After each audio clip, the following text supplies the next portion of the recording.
আসসালামু আলাইকুম। আজকে আমরা দেখাবো সেমি স্কার্ট প্লাজো পায়জামা কাটিং।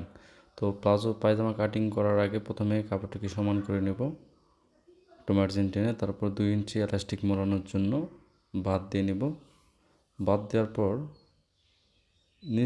নিচের মার্জিন থেকে 38 ইঞ্চি ঝুলে একটা দাগ দিয়ে নেব।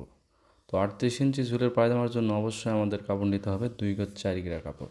আমরা নিচে 38 ইঞ্চিতে একটা দাগ দিয়ে নিলাম, নিচে হাফ ইঞ্চি নিচে আরেকটা দাগ দিয়ে নিলাম। তারপর হাইয়ের ঘেরের মাপ নিলাম 14 ইঞ্চি, এখান থেকে হাইয়ের মাপ নিলাম 14 ইঞ্চি। তো একটু 36 ইঞ্চি বডির জন্য কাটতেছি। এখানে হাইয়ের রাউন্ড 2 ইঞ্চি দিলাম। তো হাইয়ের রাউন্ডটা এভাবে দিয়ে নেবেন। আর নিচের ঘের কাপড় যতটুকু থাকবে আমরা ঠিক ততটুকুই ঘের দেব। তো হাই থেকে নিচের দিকে হালকা একটু রাউন্ড করে দেব। তারপর নিচের দিকে হাফ ইঞ্চি রাউন্ড একটু দাগ দিয়ে নেব। রাউন্ড সেলাইটা দিতে হবে। স্কার্ট প্লাজো পায়জামার জন্য নিচের দিকে রাউন্ড দিতে হবে। রাউন্ডটা দিয়ে নিয়ে দেবেন।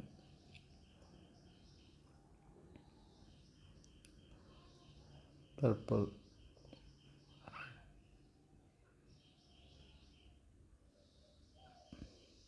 দাগ বরাবর কেটে নেব। পরবর্তীতে আরেকটা দাগ দিয়ে নেব। 1.5 ইঞ্চি পরিমাণে সেলাই দিবেন। এরকম যে দাগ দিয়ে নেব এরকম করে সেলাই দিয়ে নেবেন।